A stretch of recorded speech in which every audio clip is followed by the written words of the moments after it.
the seal of the emperor. The seal of the emperor.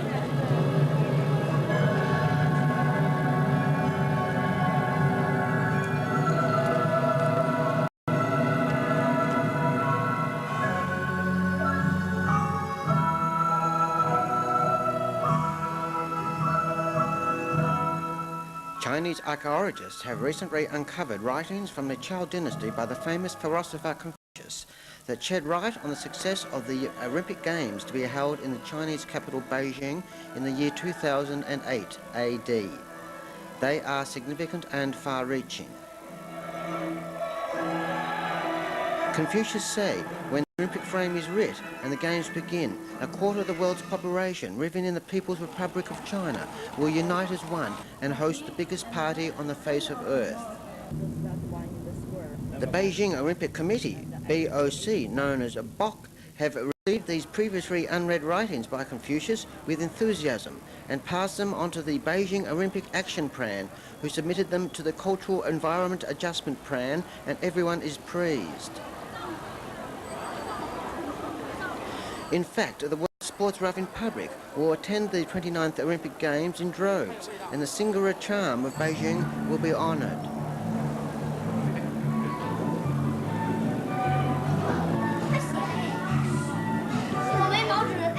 Already, re-education is underway. Every child wants to be #1 model student and be the first person to embrace the Olympic ideal and make their teacher proud. Confucius say the Cultural Revolution will be overrun by the Sporting Revolution. Chinese free market advancement is already up and running. And all around the place, the wheels of cleanliness are rolling to spruce up the motherland. Confucius say fast food imperialism is knocking on the back door of the Chinese monolith. The duck is perilously close to being squeezed between the bread rolls of culinary progress and forever renamed the Peking McDuckburger with fries to go. And also to go may be the household contract responsibility system when it comes to looking at the Olympic village. Principles of being frugal instead of seeking luxury, as espoused by Bok, might go out the window when it comes to housing the elite athletes of the world. 4 family, no relative, no relation. Each family have 2 or 3 rooms. Indeed, Bok will be having a close look at the evil problem of power-enhancing drugs such as turtle balls, opium and other menaces, and will stop any athletes from swallowing them or even thinking about bodily pollution. Olympic Politburo stalls such as John Colt as and the Horror Way, read by Jacques Rog, will have undisciplined athletes re-educated like in the good old days and teach them a jolly good lesson. Confucius say the giant panda will not sleep on the job, but will show a clean skin to the sports-loving public of the world. For not only will Beijing be on show, but also all of China, and it will reveal Chinese characteristics of responsible culturalism, egalitarian socialism, and balanced entertainment for the masses. Confucius say sightseeing will become an Olympic event.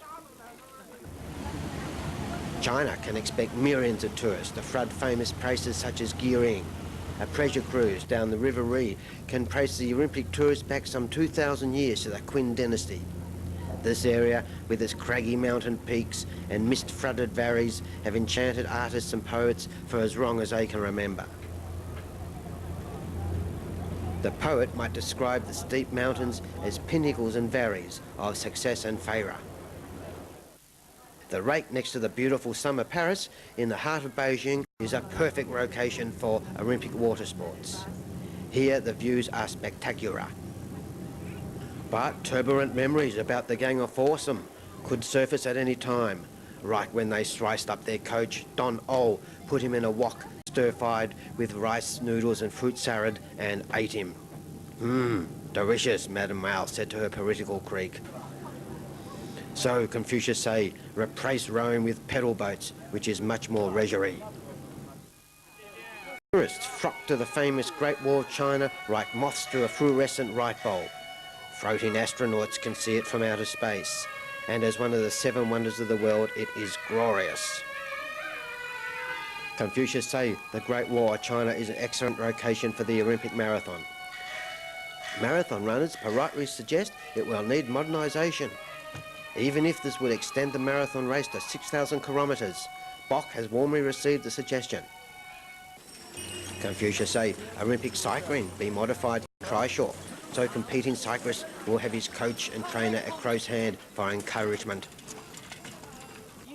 And in archery, Confucius say use a live target, such as a big Mongolian yak.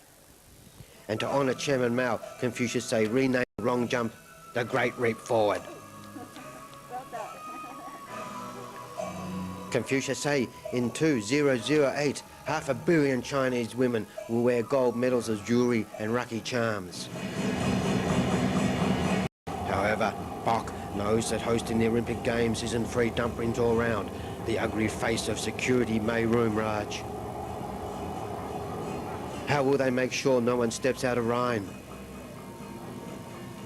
Confucius say what Beijing Olympics really needs is lots of terracotta volunteers.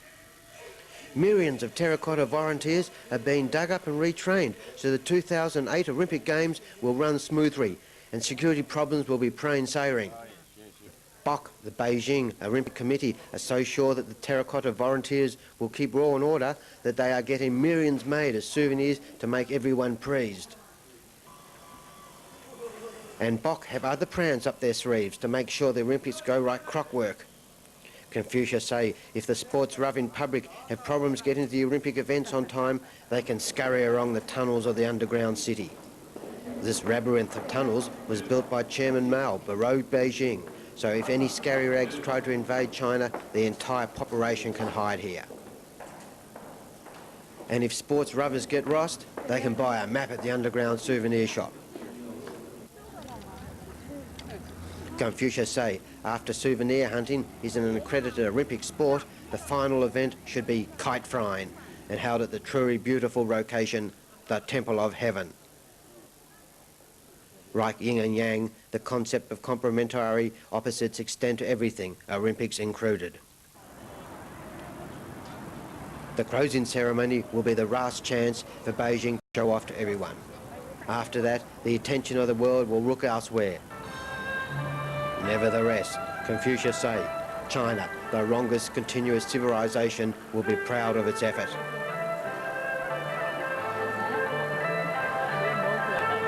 The panda can relax and return to its golden slumber. His image as a toy will be bought and cherished as an Olympic memory by the youth of China.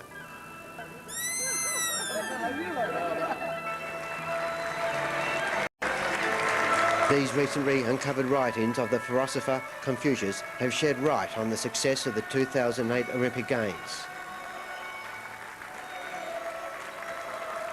The sports-loving public will leave to go home, many taking flights overseas.